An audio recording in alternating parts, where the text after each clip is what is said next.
Bonjour les amis, aujourd'hui nous allons parler du Saint-Sacrement, nous allons parler de l'Eucharistie, nous allons parler de ce pain de vie qu'est Jésus, ce pain miséricordieux, ce pain merveilleux, ce pain qui est donné aux hommes, qui est le pain des anges, le pain du ciel, venu du ciel pour chacun de nous, ce pain du ciel qui est notre héritage à chacun de nous et que nous avons toute la grâce de pouvoir recevoir chaque dimanche en allant à la messe.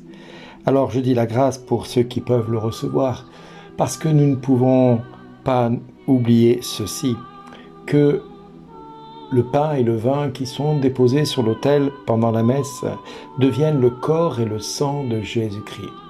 Parce que Jésus nous dit « Celui qui mange ma chair et boit mon sang a la vie éternelle, et moi je le ressusciterai au dernier jour. » En effet, ma chair est la vraie nourriture et mon sang est la vraie boisson. Celui qui mange ma chair et boit mon sang demeure en moi et moi je demeure en lui.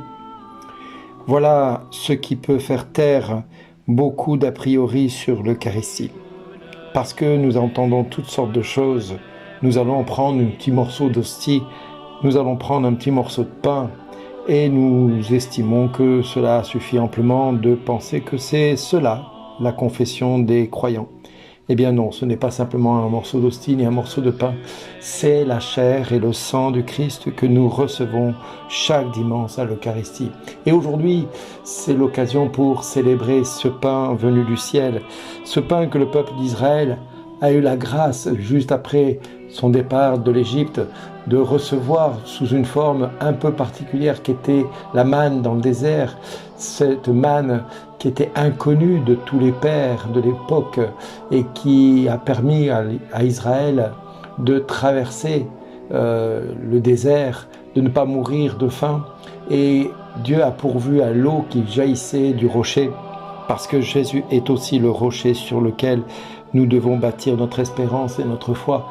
Eh bien voilà, nous sommes aujourd'hui dans un jour où l'Église nous fait réfléchir à la fois sur qui est le Christ pour nous et qu'est-ce que nous recevons quand nous allons à la messe. Qu'est-ce que nous recevons? Est-ce que nous recevons un morceau de pain ou est-ce que nous recevons le corps et le sang de Christ?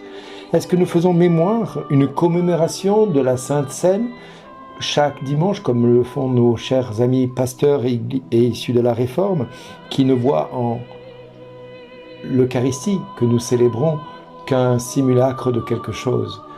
Je suis désolé de les décevoir, mais pour moi qui suis catholique, le corps du Christ et le sang du Christ est une merveille des merveilles. C'est la plus grande que Dieu nous ait donné de recevoir.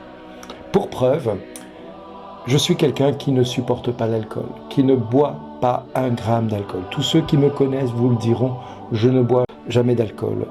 Et je ne supporte pas l'alcool au point d'en être malade si dans un plat, on ne me dit pas qu'il y a de l'alcool. Alors quand il est cuit comme une daube, ça peut passer. Mais quand il est flambé ou quand il est simplement imprégné sur un gâteau comme sur un vacherin, eh bien, si j'ai le malheur de goûter ce gâteau ou ce vacherin, eh bien, je vais me retrouver malade et je vais rendre mes tripes éboyeux pour ne dire que cela.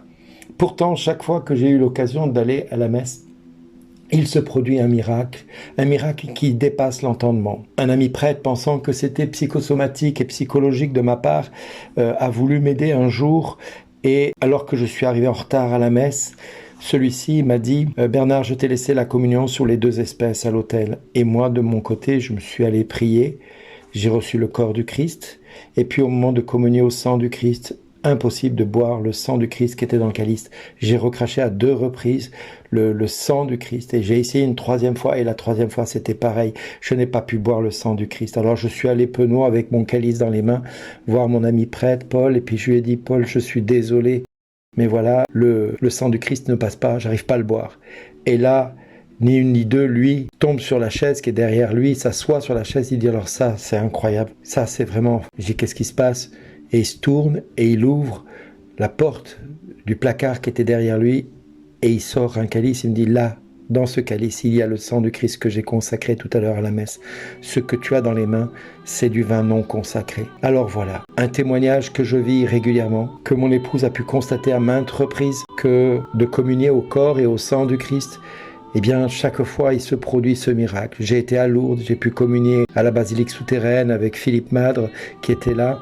Des grands calices étaient remplis. Nous avons dû finir tout le sang du Christ parce que quand nous sommes diacres d'autel, eh bien, nous devons finir les calices. Mais là, ce jour-là, il restait 2 calices et demi pleins. Et ben là, pareillement, il a bu un calice, j'en ai bu un autre, et la moitié de l'autre, nous le sommes partagés. Et qu'est-ce qui s'est passé? Eh ben rien du tout, je n'ai pas été malade. Et en arrivant dans la sacristie, je dis à mon ami Philippe Mad, je lui dis, écoute, je suis désolé de te dire ceci, mais je suis allergique à la colle. Et lui, d'un seul coup, me dit, Bernard, ça va, comment tu vas? Je suis désolé, je ne le savais pas. Je dis, ben écoute, je vais bien, je suis même surpris de ne pas avoir d'effet d'ivresse, ni de quoi que ce soit, ni de mal-être, d'avoir reçu le sang du Christ. Eh bien, un miracle qui se passe régulièrement.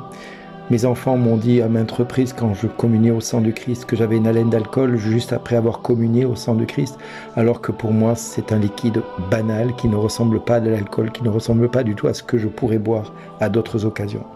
Si je vous donne ce témoignage, c'est pour vous montrer que quand nous allons à l'Eucharistie, il se passe un miracle. Et nous n'allons pas simplement recevoir un bout de pain pour se donner bonne conscience. Nous allons recevoir Jésus qui se donne. Parce qu'il dit, celui qui mange ma chair et boit mon sang vivra éternellement. Et c'est ça que Dieu veut nous accorder. C'est ça que Jésus veut donner à chaque être humain, la vie éternelle. Alors, mon frère, ma sœur, tu as peut-être du mal à croire à la présence réelle de Jésus sur cette hostie et sur ce vin qui est donné. Eh bien, moi, je t'invite à confesser ton peu de foi et à dire à Dieu, augmente en moi cette foi, que tu es bien présent dans cette hostie, bien présent dans cette Eucharistie qui est célébrée par notre frère prêtre. Et je voudrais simplement rajouter aussi une chose, que quand bien même le prêtre ne soit pas un saint homme, chaque fois qu'il célèbre l'Eucharistie, Jésus, par le oui qu'il a dit un jour pour recevoir le sacrement de l'ordination, eh bien Jésus se donne malgré la pauvreté du prêtre qui peut être à ce moment-là mis en cause. Eh bien oui, Jésus se donne malgré notre faiblesse, malgré notre nature faible et pécheresse. Nous avons, nous aujourd'hui, la grâce de pouvoir recevoir le corps du Christ. Alors recevons-le avec humilité, tendresse et amour, reconnaissance et surtout adoration. Parce que Jésus se donne aux plus petits de les siens. Et c'est à nous qu'il a fait ce choix de se livrer entre nos mains. Alors ce pain de vie, ce pain éternel, ce pain des anges descendu du ciel est venu pour nous rejoindre. Comme le dit ce merveilleux cantique de la séquence, rendons grâce à Dieu, rendons grâce à Dieu, rendons grâce à Dieu. Merci d'exister.